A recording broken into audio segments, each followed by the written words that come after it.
Je suis rentrée à l'improviste d'un voyage d'affaires et je suis tombée sur ma femme impliquée avec un couple.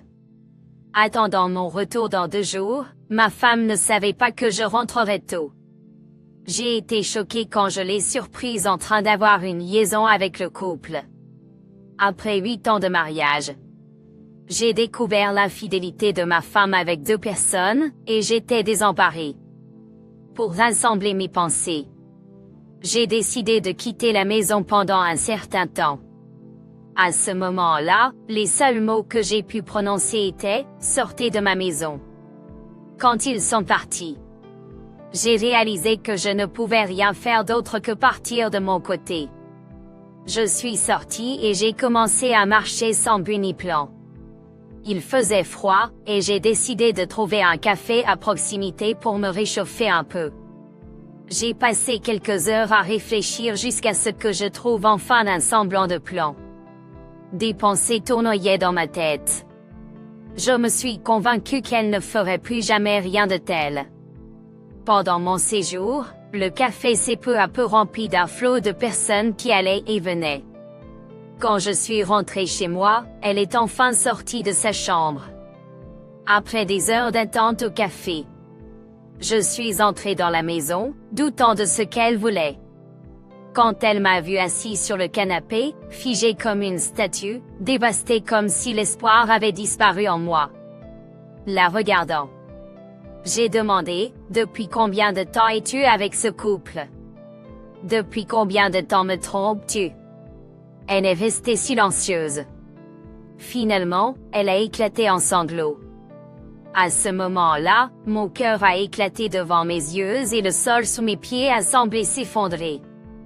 Elle a réalisé que ce qui avait été était irrémédiablement parti. Donc notre mariage est terminé maintenant, a-t-elle dit doucement.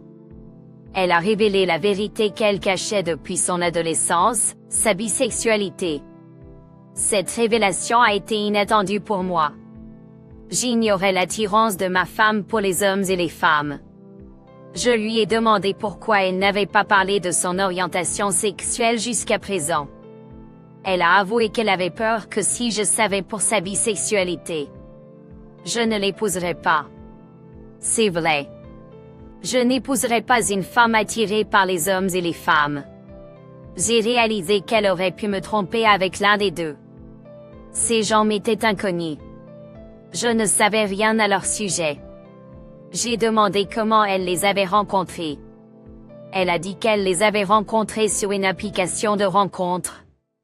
Sa réponse m'a laissé perplexe. C'est une application de rencontre? J'étais surpris. Je m'attendais à une réponse différente. Peut-être quelque chose comme des collègues ou des connaissances. Mais ils se sont rencontrés via une application de rencontre.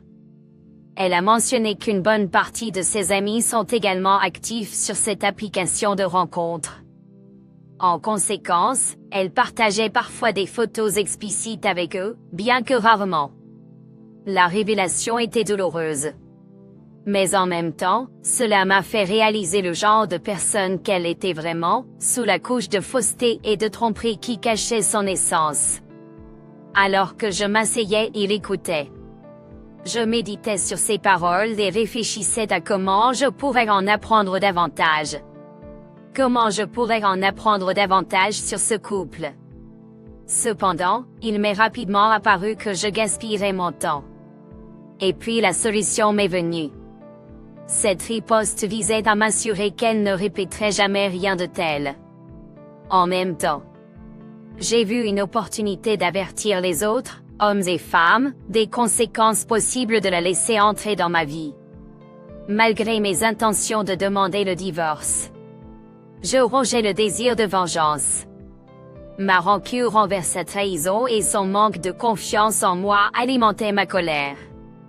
Enfin, je lui ai dit: je ne peux pas continuer à vivre dans ce mariage. Le lendemain, je suis partie de la maison pour consulter un avocat.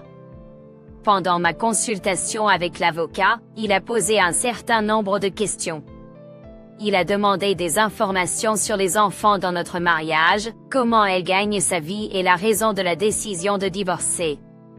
En réponse, j'ai expliqué mon intention de lui rendre la vie difficile. J'ai expliqué que je prévoyais de vider nos comptes bancaires car elle le méritait. Après notre conversation, l'avocat a déclaré que c'était faisable mais cela nécessiterait de la patience de ma part. Il a expliqué ce qui arriverait à ses finances si elle envisageait de se remarier ou tentait de mener une vie indépendante sans aucun soutien financier, que ce soit de ma part ou de toute autre source. L'avocat a également mentionné qu'en raison de notre absence d'enfant, le divorce serait moins compliqué pour moi. Je serais également exemptée de payer une pension alimentaire pour enfants, étant donné que les médecins orthopédistes gagnent plus que moi et n'auraient pas besoin d'aide financière. Après avoir quitté le bureau de l'avocat, je suis rentrée à la maison. Ma femme se tenait dans la cuisine et, me regardant avec curiosité, m'a demandé où j'étais partie. Je lui ai dit: je suis allée voir un avocat pour savoir comment je devrais procéder en cas de divorce. Elle s'est détournée et s'est mise à pleurer. Je ne suis pas allée la réconforter. Après un moment, elle s'est tournée vers moi avec une expression triste sur le visage et a dit: je regrette profondément cela. Je suis resté silencieux, et posé mes clés sur la table et suis monté à l'étage dans notre chambre. J'ai commencé à faire mes bagages car j'ai ressenti le besoin de prendre un peu de recul pendant quelques jours. Nous avons entamé une conversation sur notre mariage. Elle a pris la responsabilité de l'affaire avec un autre couple qui a commencé en janvier de cette année. À ce stade, je m'en fichais. J'étais quelque peu détachée émotionnellement, si je puis dire. Elle a commencé à me supplier de lui donner une autre chance. Elle a suggéré une thérapie de couple. En réponse, j'ai refusé la thérapie de couple. Je lui ai dit que je ne lui faisais plus confiance car elle m'avait caché son orientation sexuelle et qu'elle tromperait à nouveau. Après cela, elle a repris ses supplications. Et puis un événement inhabituel s'est produit. Ma femme m'a regardé en souriant et a dit: je suis prête à te donner accès à mon téléphone, mes mots de passe et tout ce dont tu as besoin pour retrouver la confiance. Je l'ai regardé et j'ai répondu: nous n'avons plus de fondation de confiance à reconstruire. Elle a demandé: quelle démarche dois-je entreprendre pour que tu me pardonnes? J'ai encore des sentiments pour toi. À ce moment-là, j'ai réalisé que mon amour pour elle subsistait, bien que pas dans la même mesure qu'auparavant. Le souvenir de la voir allongée dans notre lit avec une autre personne me hante toujours. Pourtant, elle a persisté à me supplier. J'espère qu'elle commence à réaliser l'énormité de son erreur. Mes sentiments pour elle subsistent, mais pas assez pour soutenir ce mariage. Le lendemain, elle vient vers moi, ferme les yeux et me supplie de lui donner une autre chance, des larmes coulant sur ses joues. Elle avoue avoir passé une nuit blanche à s'inquiéter. Je lui ai dit, il y a peu de choses qui auraient pu me dissuader de demander le divorce. En réponse à mes paroles, elle a suggéré, et si nous essayons de tester la confiance? J'ai demandé, perplexe, qu'est-ce que cela signifie? Elle a expliqué: je te demande de me donner une chance de prouver à nouveau que tu peux me faire confiance. Tu pourras vérifier mon téléphone sans aucune restriction. Je ne vais rien effacer, elle m'a assuré. J'ai répondu: j'ai besoin de temps pour réfléchir à cette offre.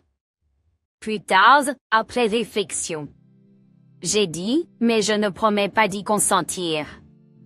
Je lui ai rappelé la profonde rancune et la perte de confiance qu'elle était peu susceptible de regagner et je ne croyais pas qu'il était possible de la recouvrer. Sa supplication était sincère. Je t'en prie, réfléchis Y.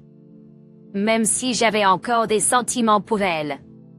J'ai reconnu que ce n'était pas suffisant pour préserver le lien conjugal. Elle m'a supplié à nouveau, les larmes coulant. S'il te plaît, donne-moi une autre chance. Elle semblait désespérée, comme si elle réalisait que je pouvais utiliser un logiciel pour suivre et récupérer les messages supprimés. Je lui ai dit qu'elle me rendait malheureux. Peux-tu y réfléchir, m'a-t-elle demandé. Elle s'est levée du canapé et m'a serré fort dans ses bras. L'étreinte était quelque peu maladroite, étant donné le sujet de notre conversation, mais elle était néanmoins agréable.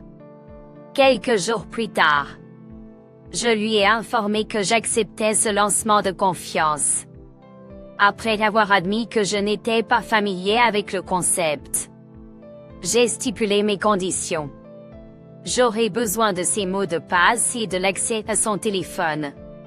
J'ai précisé que mes intentions ne comprenaient pas la surveillance quotidienne de son téléphone et j'ai souligné que cet accord ne durerait qu'un mois.